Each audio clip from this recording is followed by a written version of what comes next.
At some point, I fell into a semi-sleep. The darkness in the room seemed to press in on me and my eyes fluttered shut. My body ached and my throat was a halo of fire. Thirst raked at my windpipe like a sharp glass. My lips felt like crumpled paper. My head thundered like a drum. The room swam in and out of focus and my mind drifted towards the horrific sounds that never ended. I was lost in a haze, unaware that something was sliding into the room until I felt a sharp prick on my big toe. I jolted out of my daze as my bare foot ignited with pain. I screamed and tried to move, but my bindings held me tight. The room rushed back into focus and I blinked in agony as I felt blood trickle between my toes. I looked down for the source of pain and I felt a scream claw up my throat. Staring up at me was an armless man. He slithered on the floor like a worm, his bald head scabbed and filthy. His legs were wrapped together in barbed wire, forcing him to wriggle his body to move. His eyes were lidless and wide, two bloodshot white orbs that stared up at me with hungry intensity. His teeth had been removed and replaced with long screws, which jutted from his bleeding gums like a broken rock formation. Around his neck was a chain leash, which I followed across the floor to the open door. The end of the leash was held by a tall, naked man. His body was hairless and flabby, covered in similar scabs like his pet. A dirty bag was pulled over his head that hid his features except for a single red eye that peeked out at me from a crude cut in the cloth. He stared at me and groped his engorged penis, his breath heavy and labored. As the armless man wriggled towards me again, his master started to masturbate.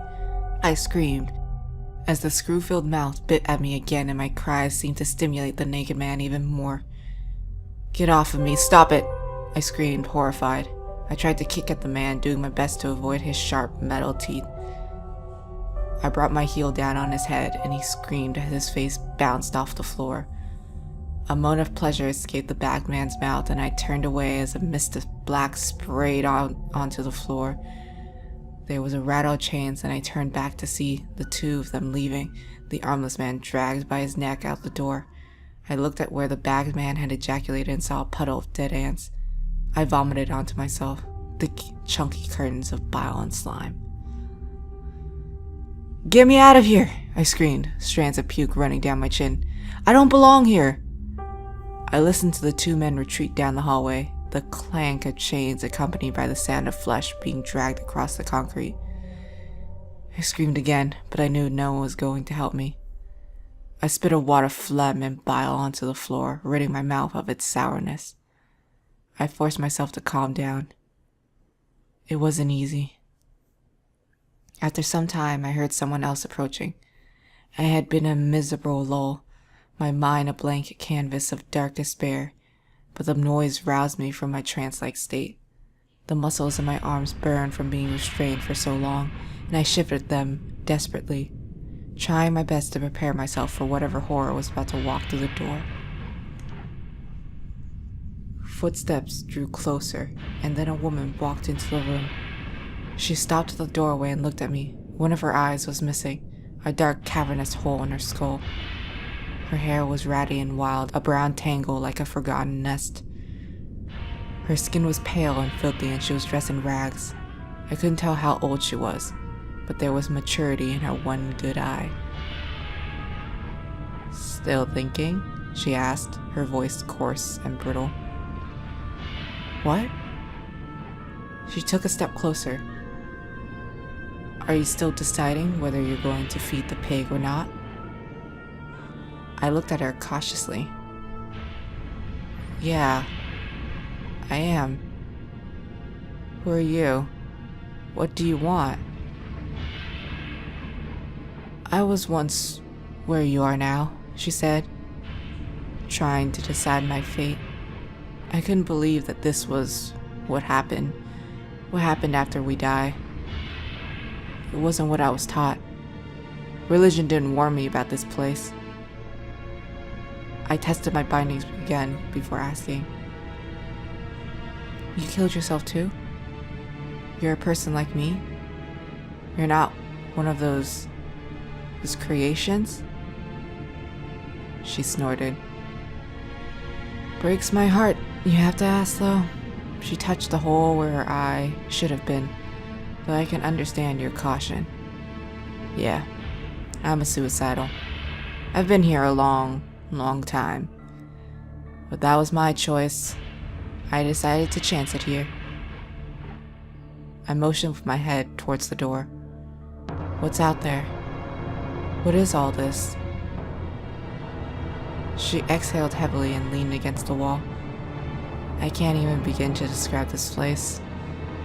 It's nothing you've ever seen. You walk down that hallway and go out into it and... She swallowed. You'd have to see it to understand. How bad is it? Why are all those mutated people hurting and killing each other? I asked. She let her head loll back against the wall. It would take years for you to fully understand this place. Years you don't have. Right now, you have to make a decision. Stay or feed the pig. They tell me hell is worse than here, but it can't be by much worse. Monsters and suicidals roam the black farm, killing, raping, brutalizing. And then you wake up and wonder how long you can survive before something else kills you. It's an endless cycle. So why did you stay? I pressed. Why didn't you feed the pig? I don't even know what that means, but I would do anything for a chance to go back. I can't stay here. I just can't. She smiled sadly at me.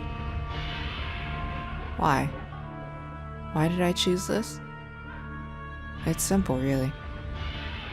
I'm a coward. I was a coward when I was alive, and I'm a coward in death. When it came down to it, when the moment presented itself, I chose to stay here.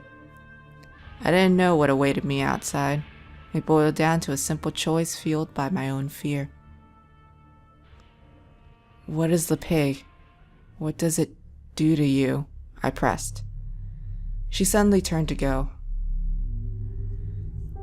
I'm afraid that's for you to find out. But let me warn you, think hard before you make a decision. Sometimes suffering through your fear is better than suffering for eternity. Be brave. What do? I yelled, shaking in my chair as she walked out the door. She paused and took one last look over her shoulder. Her eyes darted around and she dropped her voice to a whisper. Feed the pig. And with that, she was gone. I sat in silence once again, my mind spinning desperately, turning over my options. I still couldn't fully understand the situation I was in. It was too much, too overwhelming. The other side of death wasn't supposed to be like this. I didn't know what I had expected, but it wasn't this nightmare. Questions crashed over my mind like cold waves onto a sinking ship. How was I supposed to make a choice when I didn't even know what my actions entailed? This place, the Black Farm, I couldn't stay here. But what if I went to hell? What if I didn't get set back? I would be out of the fire and into the frying pan. My existence would forever be damned to an unending misery. Here, though, there were people like me. Suicidals. It wasn't all monsters and mutilated murderers. Maybe I could hole up somewhere with them, try to escape together a passable existence. Surely that would be better than getting sent to hell.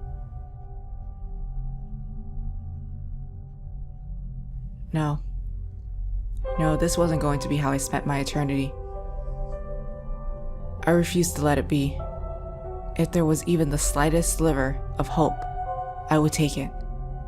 I didn't want to wonder what could have been. I didn't want to be tormented by doubt. I would feed the pig and accept whatever fate chose for me. When I boiled it down, that was the only option left. I would feed the pig.